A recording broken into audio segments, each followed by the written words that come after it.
I felt the cold steel of the scalpel before my heart even stopped beating. My husband, the man I sacrificed my youth for, signed my death warrant just so his precious Muse could have my organs. But fate is funny. I woke up 3 years earlier, ready for revenge. The smell of St. Jude's Medical Center is something that will be permanently burned into my soul. It was a suffocating cocktail of industrial bleach, sterile alcohol, and the faint, metallic tang of my own impending death. I was lying in room 412, trapped in a fleshy prison of my own making. Medically, they called it locked-in syndrome, a catastrophic result of a freak allergic reaction to a dietary supplement. In reality, it was Arthur. For 6 months, I had been completely paralyzed, unable to move a single muscle, open my eyes, or even draw a breath without the rhythmic, mechanical hiss of the ventilator beside me. But I could hear. God, I could hear everything. I heard the squeak of Arthur's expensive Italian leather loafers shoes I had bought for his 32nd birthday pacing the linoleum floor. I heard the muffled, tearful voice of Genevieve Croft, the woman he had introduced to me a year prior as his creative consultant. "Arthur, is this really okay?" Genevieve's voice trembled, dripping with a sickeningly sweet faux innocence. "If they pull the life support, if I take her kidney and the partial liver graft, it feels like murder. What if she can hear us?" Arthur let out a soft, dismissive sigh. I felt the mattress dip as he sat on the edge of my bed. His hand, warm and familiar, brushed a stray lock of hair from my forehead. It was a gesture of love that made my paralyzed stomach churn with revulsion. "She's brain dead, Jen," Arthur murmured, his voice adopting that practiced, sorrowful baritone he used for investors. "Dr. Gallagher assured me there's no higher brain function. Madeline is gone. She's been gone for months. But you have your whole life ahead of you. You are my muse. Without you, my art, my vision, my company, it all dies. Madeline was a practical woman. She funded my dreams in life, and she'll save yours in death. She would want this." He was lying. I was screaming inside, a deafening, raw, tearing scream that echoed endlessly within the confines of my skull. I didn't want this. I wanted to live. I wanted to tear out his throat. "Sign the DNR, Mr. Pendleton." Dr. Gallagher's voice drifted into the room. A clipboard rustled. "Once you authorize the withdrawal of care, we will prep Miss Hayes for the organ harvesting procedure. Miss Croft's surgical team is already on standby in Wing C." I heard the scratch of a pen against paper. Arthur was signing away my life. He had systematically poisoned me, stolen control of my family's inherited fortune, Hayes Logistics, and now he was quite literally carving me up to save his mistress. "Goodbye, Madeline," Arthur whispered, leaning down. I felt his lips press against my cheek. "Thank you for everything." The ventilator stopped. The alarms on the monitors began to shriek, a frantic, high-pitched symphony of my failing vitals. My lungs burned. The darkness crept in from the edges of my consciousness, thick and absolute. I felt a cold numbness spread from my chest, followed by the terrifying, clinical sensation of a scalpel dragging across my abdomen. Then I gasped. My eyes flew open, staring blindly into blinding golden sunlight. My lungs heaved, pulling in huge, desperate gulps of air that tasted not of bleach and death, but of expensive lavender and fresh linen. I bolted upright, my hands flying to my chest, my stomach, my throat. Intact. I was whole. I scrambled out of the bed, my bare feet tangling in heavy silk sheets, and collapsed onto a sprawling Persian rug. I dragged myself toward the full-length gilded mirror across the room. The woman staring back at me was not the emaciated, hollowed-out ghost of room 412. She was vibrant. Her skin was flushed, her dark hair cascaded over her shoulders in thick waves, and her hazel eyes were wide with unadulterated terror. I looked around frantically. This wasn't a hospital. This was my master bedroom in my Georgetown townhouse. The townhouse I had sold to cover Arthur's legal fees when his first startup was sued for patent infringement. Trembling, I reached for the nightstand and grabbed my phone. The screen lit up. October in Pot Bless, 2027, 2:30 a.m. I dropped the phone as if it had burned me. October 2021. That was 3 years ago. 3 years before the paralysis. 3 years before the cold scalpel. It was the exact day I was scheduled to sign the irrevocable trust transfer, handing over 51% of Hayes Logistics to fund Pendleton Dynamics. It was the day I surrendered my empire to the man who would eventually murder me. The universe hadn't just given me a second chance. It had given me a loaded gun. The heavy oak door to the bedroom creaked open. My breath hitched. Arthur stood in the doorway, dressed in his tailored navy suit, looking absurdly handsome and impossibly cruel. He was carrying a silver tray with a single cup of Earl Grey tea and a perfectly buttered croissant. "Morning, beautiful," he smiled, his eyes crinkling at the corners. That same smile that had once made my heart flutter now made my blood run cold. I thought my brilliant CEO could use some breakfast in bed before the big day. "Are you feeling all right? You look a little pale." He took a step toward me, holding out the teacup. Was this when it started? The subtle, undetectable doses of whatever toxin he had acquired on the dark web? I dug my fingernails into my palms so hard the skin almost broke. The pain anchored me. It reminded me that I was alive, that this was real. I forced the muscles in my face to relax, stretching my lips into a sleepy, adoring smile. "Just a weird dream, darling," I murmured, taking the cup from him, but not lifting it to my lips. "A really, really weird dream. But I'm awake now, wider awake than I've ever been." I didn't drink the tea. As soon as Arthur stepped into the ensuite bathroom to adjust his tie, I poured the Earl Grey directly into the potted fiddle leaf fig by the window. If the plant died next week, I'd have my answer. "Don't forget," Arthur called out over the sound of running water, "Harrison Cole is meeting us at his office at 2 p.m. for the trust signatures. And then, the Vanguard Art Gala tonight. Genevieve is so excited to finally meet you. She's pulled together an incredible marketing deck for the new app." Hearing her name spoken out loud in my house made the bile rise in my throat. Genevieve Croft. In my previous life, I had thought she was just a quirky, overly enthusiastic consultant. I had welcomed her into my home, poured her wine, and listened to her drone on about disruptive tech synergies. All while she was sleeping with my husband and eyeing my internal organs like items on a grocery list. "I wouldn't miss it for the world," I called back, my voice steady, bright, and utterly hollow. Once Arthur left for his office, a rented co-working space that I was paying for, I sprang into action. I had roughly 6 hours before the scheduled signing with Harrison Cole, my family's ruthless, old money estate lawyer. Harrison had advised me against marrying Arthur, and he had practically begged me not to sign over the trust. In my past life, I had ignored him, blinded by Arthur's charm and my own desperate desire to be a supportive partner. I dressed quickly in a sharp, structured power suit. I didn't bother with makeup. I needed Harrison to see the gravity in my face. I arrived at Cole & Partners on K Street by 10 a.m., unannounced. When I pushed past his bewildered receptionist and locked the heavy mahogany door behind me, Harrison looked up from his reading glasses, irritated but intrigued. "Madeline, you're early and alone," Harrison noted, leaning back in his leather chair. "Please tell me you've come to your senses." "I have," I said, walking to his desk and placing both hands flat on the polished wood. "Harrison, I need you to draft new documents. Immediately. I am not transferring a single dime of the Hayes Trust to Arthur Pendleton. In fact, I am quietly severing him from the board of Hayes Logistics. I want a complete audit of his subsidiary accounts, and I need you to set up an offshore holding company in the Cayman Islands. By noon, I want my personal liquid assets moved." Harrison's eyebrows shot up to his hairline. For a man who rarely showed emotion, he looked genuinely stunned. "Madeline, this is a massive pivot. Doing this secretly? If he finds out..." "He won't," I interrupted, my voice dropping to a dangerous whisper. "Not until it's too late. He's planning to leverage my assets to secure a $50 million loan for his startup tomorrow morning.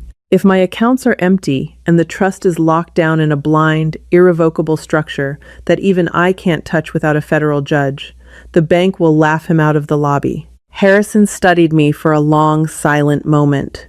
He saw the cold, dead serious look in my eyes. He didn't ask questions. He just picked up his phone. "Get the corporate structuring team in here." Now he barked to his secretary. The next 4 hours were a blur of signatures, notary stamps, and wire transfers. I drained our joint accounts, leaving exactly $400 to cover the electricity bill. I moved my grandfather's antique portfolio, liquidated the stock I held in Arthur's name, and initiated a quiet, lethal corporate coup that stripped him of all legal authority within my company. By 1:45 p.m., I was sitting back in my townhouse, zipping up a sleek, midnight blue evening gown for the gala. My bags, 2 large Rimowa suitcases packed with my jewelry, my passports, and a newly acquired burner phone, were already loaded into the trunk of a private car waiting 2 blocks away. Arthur arrived home at exactly 2:30 p.m., looking agitated. "Maddie, where were you?" he demanded, loosening his tie as he walked into the bedroom. "Harrison's office said you called and canceled the signing. They said you wanted to review the documents at home." I turned from the vanity mirror, clasping a diamond necklace around my throat. "I'm sorry, darling," I cooed, walking over and placing my hands on his chest. "I just got a terrible migraine around lunch. I had Harrison send the paperwork here via courier. I signed everything 20 minutes ago. The envelopes are sitting on the foyer table, ready for you to take to the bank first thing tomorrow." The tension instantly melted from his shoulders. A greedy, triumphant light flashed in his eyes, quickly masked by feigned concern. "We don't have to go." "Nonsense," I smiled, patting his cheek. "It's your big night. And I simply must meet this Genevieve I've heard so much about." The Vanguard Art Gala was a sea of flashing cameras, clinking champagne flutes, and pretentious socialites. Arthur paraded me around like a prized show pony, his arm wrapped tightly around my waist. And then, there she was, Genevieve Croft.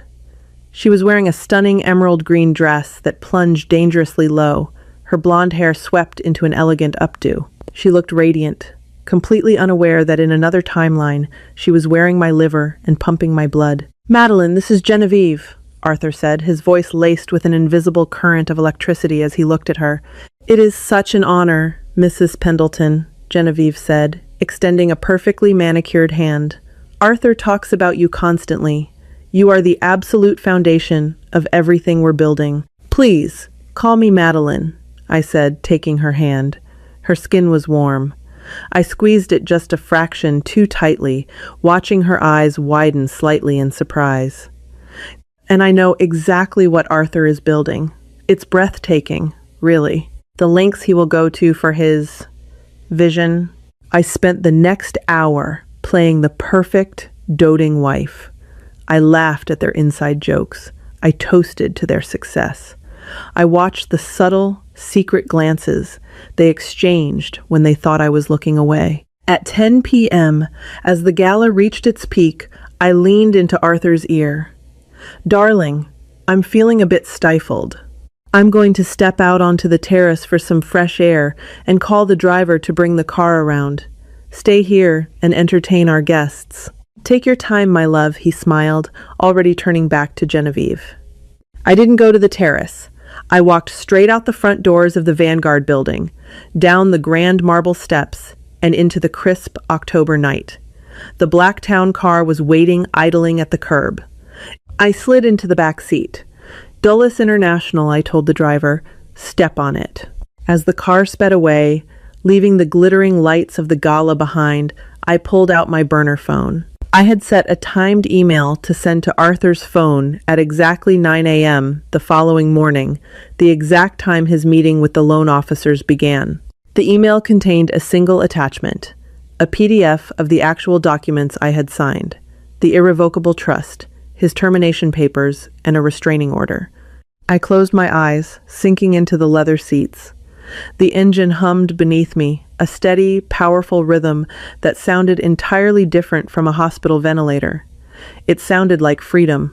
Tomorrow morning, Arthur Pendleton was going to walk into First National Bank expecting to inherit an empire. Instead, he was going to find out he was a broke, unemployed fraud whose wife had vanished off the face of the earth with every single penny. Watching him gasp in shock was going to be the sweetest thing I had ever experienced. The morning sun over Lake Geneva was painfully beautiful. I sat on the balcony of my newly leased penthouse in Montreux, wrapped in a cashmere shawl, sipping a perfectly pulled espresso. It was 3 p.m. local time, which meant it was exactly 9 a.m. in Washington, D.C. On the glass patio table in front of me, my laptop screen was divided into 2 windows. On the left was the countdown timer to my scheduled email. On the right was a crisp, high-definition live feed of Conference Room B at First National Bank. Hayes Logistics owned the subsidiary that managed First National's entire cybersecurity infrastructure, a fact Arthur had always considered boring corporate trivia. Today, it was my front-row ticket to his execution. Through the silent feed, I watched Arthur stride into the conference room. He was wearing his lucky charcoal Tom Ford suit, radiating the toxic, unearned confidence of a man who believed he held the world on a string. Trailing right behind him, looking entirely out of place in a boardroom, was Genevieve. She wore a tailored white skirt suit that screamed nouveau riche, clutching a leather portfolio as if it held the cure for cancer rather than a garbage business plan for a defunct app. Sitting across the mahogany table was Richard Davies, the senior vice president of commercial lending. Richard was a shrewd, old-school banker who had played golf with my late father. He tolerated Arthur only because he assumed I was holding the leash. The timer on my screen hit 0. Email sent. In the conference room, Arthur confidently slid the thick manila envelope across the table. These were the documents he thought I had signed the night before. Inside, he believed, was the irrevocable transfer of my $80 million trust, pledging my inherited empire as collateral for his pathetic $50 million pipe dream. Richard adjusted his wire-rimmed glasses, picked up a silver letter opener, and sliced the envelope open. At that exact second, Arthur's phone, sitting face up on the table, lit up. A subtle buzz vibrated through the silent feed. Arthur glanced down, a smug smile playing on his lips. He picked up the device, probably expecting a good luck text from one of his sycophantic frat brothers. Instead, he saw my email. I leaned closer to the screen, my heart pounding a steady, victorious rhythm against my ribs. Arthur's thumb tapped the screen to open the PDF attachment. For 3 seconds, the room was perfectly still. Then, it happened. It was a full-body reaction. All the blood instantly drained from Arthur's face, leaving him the color of wet ash. His jaw went slack, and a harsh, audible gasp tore from his throat, a sound so loud and ragged that both Genevieve and Richard jumped in their seats. His hand began to shake violently, the expensive smartphone rattling against the mahogany as he dropped it. "Arthur? Darling, what is it?" Genevieve reached out, her perfectly painted nails brushing his sleeve. He didn't answer. He couldn't. He was staring at the digital copies of his own destruction, the termination of his board seat, the severing of his spousal financial privileges, and the restraining order barring him from all Hayes Logistics properties. Meanwhile, Richard had pulled out the papers from the envelope. He frowned, shuffling through the stack. "Mr. Pendleton, what is this?" Arthur snapped his head up, his eyes wide with wild, feral panic. The trust transfer. Madeline signed it last night." Richard held up the top sheet of paper. It wasn't a legal document. It was a blown-up, high-resolution photograph I had slipped into the envelope before leaving the townhouse. It was a picture of Arthur and Genevieve kissing in the back seat of his Maserati, time-stamped from 3 months ago. Below the photograph, in bold red font, I had printed a single line. "I know everything. Check your email. M." "This is a joke," Arthur choked out, his voice cracking like a terrified child's. He lunged across the table, snatching the photograph from Richard's hands and frantically digging through the rest of the envelope. Blank pages. Ream after ream of blank, white printer paper. Mr. Pendleton, Richard's voice dropped 10 degrees, morphing from polite banker to stone-cold corporate guardian. He tapped his keyboard, bringing up Arthur's financial profile. I watched Richard's eyes scan his monitor. I am looking at your joint accounts. As of 11:45 a.m. yesterday, they have been completely liquidated. Furthermore, I have an urgent flag here from Harrison Cole's office, indicating that your legal authority over Hayes Logistics was revoked yesterday afternoon. Genevieve's jaw dropped. She snatched Arthur's phone from the table, her eyes darting across the PDF. Arthur, it says your accounts are frozen. It says you're fired. Where is the money? We need the $50 million. Shut up, Jen, Arthur roared, slamming his fists onto the table. He was unraveling, the polished veneer cracking to reveal the pathetic, desperate parasite underneath. He looked wildly around the room as if expecting me to step out of the shadows. She set me up. That bitch set me up. Call her. Richard, call her right now. Mrs. Pendleton's legal counsel has instructed us that any contact must go through their firm, Richard said calmly, closing his file folder. I believe we are done here, Mr. Pendleton. Security will escort you out. I suggest you cancel your upcoming checks. They will bounce. Watching him hyperventilate, clutching his chest as two burly security guards materialized at the boardroom door, was the sweetest, most intoxicating nectar I had ever tasted. I raised my espresso cup to the screen, a slow, predatory smile spreading across my face. Checkmate, darling. Arthur's downward spiral was rapid, violent, and utterly spectacular. Over the next 3 weeks, I remained comfortably exiled in Switzerland, managing my empire through encrypted channels with Harrison Cole, while Arthur was dragged through the mud. Without my money to float his lifestyle, Arthur's facade crumbled in days. He couldn't pay the rent on his lavish co-working space, leading to a humiliating public eviction where his hardware was repossessed on the sidewalk. His brilliant tech startup instantly imploded when the board, whose majority shares I had secretly purchased through offshore proxies, voted to dissolve the company and liquidate its assets to pay off creditors. But financial ruin wasn't enough. Not for a man who had planned to carve up my body for spare parts. I needed him to suffer the same paralyzing terror he had inflicted upon me in that hospital bed. Before I fled D.C., I hadn't just poured my poisoned Earl Grey tea into the fiddle leaf fig. I had carefully scooped the saturated soil into a sterile mason jar, sealed it, and overnighted it to an independent toxicology lab in Geneva, alongside a hair follicle sample I had plucked from my own head that morning. The results arrived on a Tuesday, delivered to my penthouse via secure courier. The report was damning. The lab had detected elevated levels of a synthesized derivative of succinylcholine, a powerful paralytic often used in anesthesiology, notorious for being incredibly difficult to trace post-mortem. It caused total muscle paralysis while leaving the patient entirely conscious and aware. Administered in microdoses over time, it mimics a catastrophic neurological collapse. He hadn't just tried to kill me, he had intentionally designed a torture chamber inside my own body. I didn't send the report to the local police. Arthur had too many friends in local precincts whom he had bought drinks for at country clubs. Instead, I forwarded the complete dossier, the toxicology report, the financial records proving his motive, the proof of his affair, and the hospital DNR drafts he had illegally pre-drawn with Dr. Gallagher directly to the Federal Bureau of Investigation's district office, right to the desk of an Agent Harrison highly recommended. The raid happened at 4 a.m. on a rainy Thursday. I wasn't able to hack a live feed for this one, but the local news choppers provided a decent enough view. Arthur had been reduced to crashing at Genevieve's cramped, one-bedroom apartment in Arlington.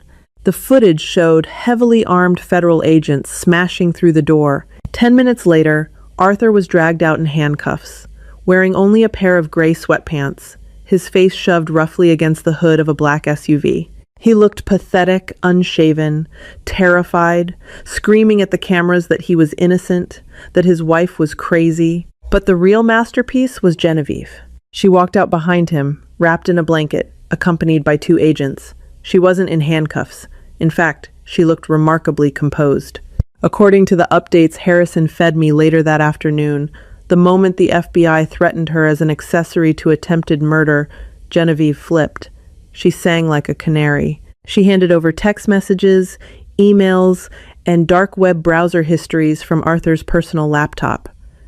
She confessed to knowing about the supplements he was giving me, claiming she thought they were just sedatives to keep me compliant. She traded Arthur's life for full immunity. Dr. Gallagher was arrested 3 days later at St. Jude's Medical Center, caught attempting to shred patient files. The entire medical ring was busted, exposing a horrifying black market organ harvesting pipeline for elite clients. Arthur's trial was a media circus. Dubbed the Tech Bro Borgia by the tabloids, his defense crumbled under the mountain of evidence I had meticulously arranged from across the Atlantic. He tried to claim I faked my own poisoning, but my medical records, verified by top Swiss neurologists, showed the lingering, undeniable traces of the paralytic in my system. He was convicted of attempted murder in the first degree, wire fraud, and conspiracy. The judge, an iron-willed woman who looked at Arthur with the same disgust one reserves for a cockroach, sentenced him to 45 years in federal prison without the possibility of parole. I didn't attend the sentencing. I was too busy. Hayes Logistics was expanding into the European market, and I had just finalized the purchase of a sprawling vineyard in Tuscany. I was alive. I was thriving. I was breathing deeply, feeling the glorious expansion of my own lungs, a sensation I swore never to take for granted again. Sometimes, when the wind blows cold off the lake, I think about that sterile hospital room. I hear the phantom squeak of his Italian loafers, the hum of the ventilator, the cold, clinical voice signing away my life. But then I look out at the mountains. I pour myself a glass of vintage wine that I bought with my own hard-earned money, and I smile. Arthur Pendleton tried to steal my life to fund his illusions. Instead, he handed me the keys to a kingdom and locked himself in a cage. And honestly, I've never slept better. If my story gave you chills and you love seeing a narcissistic manipulator get exactly what they deserve, hit that like button. Don't forget to share this video with anyone who needs a reminder to always trust their gut and protect their peace. Subscribe to the channel for more unbelievable, real-life revenge stories that prove karma never misses. See you in the next one.